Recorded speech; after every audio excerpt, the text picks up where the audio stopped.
Hi everyone, and welcome!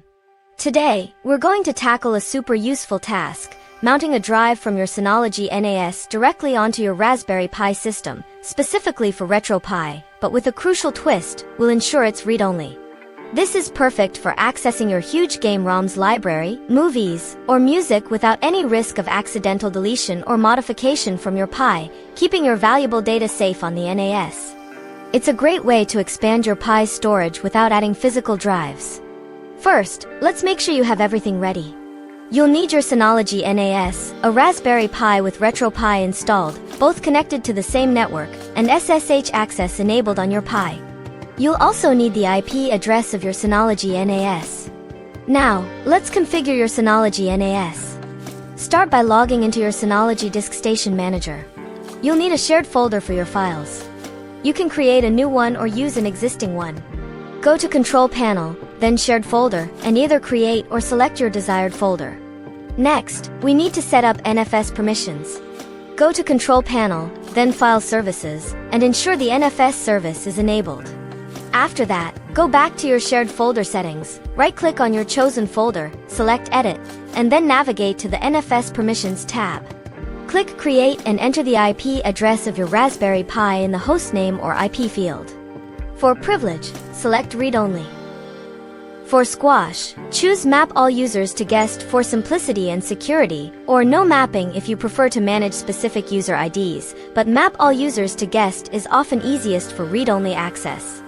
Make sure Asynchronous is unticked for better data integrity. Click OK to save these settings. Once your Synology NAS is ready, it's time to set up your Raspberry Pi. Open an SSH terminal to your Raspberry Pi. First, it's always a good idea to update your system.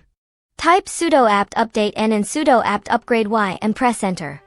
Next, we need to install the NFS client package. Run the command sudo apt install nfs y. This package allows your Pi to communicate with NFS shares. Now, let's create a mount point on your Pi. This is simply an empty folder where your NAS drive will appear. For Retropie ROMs, a good place might be inside your ROMs folder. Type sudo mkdir/home/pi/retropie/roms/nas_roms and press enter. You can name it whatever you like.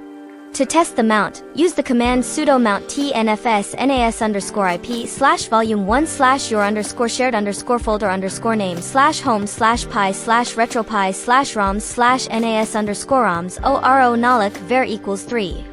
Remember to replace nas_ip with your Synology's actual IP and your_shared_folder_name with the exact name of your shared folder on the NAS. The ORO option ensures read-only access. Nalloc helps with some older NFS setups, and var equals 3 specifies the NFS version for compatibility. To verify it's mounted, type dfh and check for your NAS share. You can also try to create a file inside the mounted folder using touch/home/pi/retropie/roms/nas_roms/test.txt. It should give you a permission denied error, confirming the read-only status. To make this mount permanent, we'll edit your Pi's stab file.